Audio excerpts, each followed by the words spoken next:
Assalamualaikum warahmatullahi wabarakatuh. Kembali bersama Dimas.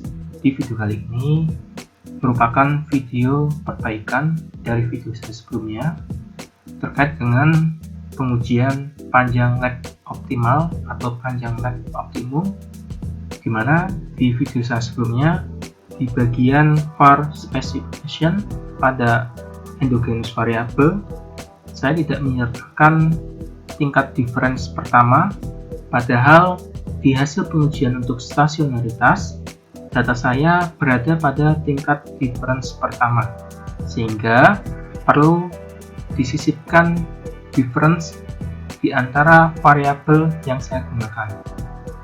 Jadi saya akan memulainya. Kita blok variabel y, x, klik kanan, open, pilih hash var. Di video saya sebelumnya, bagian endogenous variable tidak saya letakkan d di depan variabel y maupun variabel x. Harusnya, kalau data ternyata berada pada level difference pertama, maka harus disertakan d di depan variabel yang digunakan. Jadi di sini saya akan letakkan d dalam kurung y dan d dalam kurung x. Untuk var tipenya masih tetap, leg intervalnya 1-2, estimation sample 2005-2018, kemudian klik OK. Sebelum masuk pada pengujian leg optimal atau leg optimum, saya akan menjelaskan terlebih dahulu secara singkat bahwa estimasi var itu mensyaratkan data yang berada pada kondisi stasioner. Oleh karena itu, data yang sudah stasioner pada tingkat difference pertama, maka hasilnya diharapkan valid. Kenapa harus valid? Karena agar kesimpulan dari hasil memiliki validitas yang tinggi. Pada estimasi var, kita diminta untuk menentukan yang sesuai dengan model, karena penentuan ini sangatlah penting dalam pemodelan var.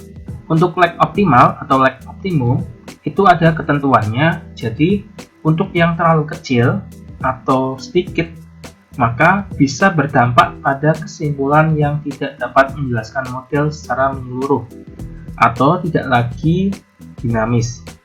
Begitu juga untuk leg optimal atau optimum yang terlalu panjang bisa menyebabkan estimasi menjadi tidak efisien. Maksudnya panjang, terlalu banyak kita menyertakan leg yang digunakan dan akan berakibat pada berkurangnya DF atau degree of freedom atau derajat kebebasan, terutama sangat berpengaruh pada model yang memiliki sampel kecil. Oleh sebab itu, perlu dilakukan pengujian untuk mengetahui leg optimal atau optimum sebelum melakukan pengujian var.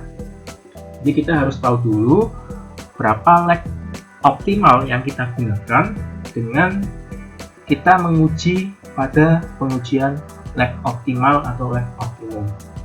Untuk menentukannya, kita menuju ke view, lalu pilih leg structure, pilih leg criteria. Untuk leg to include, saya tulis 2.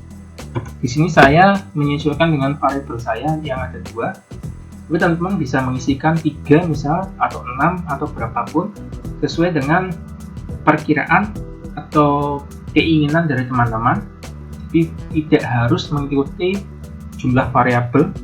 Kemudian klik OK. Ini adalah hasil dari pengujian panjang leg optimal atau panjang leg optimum.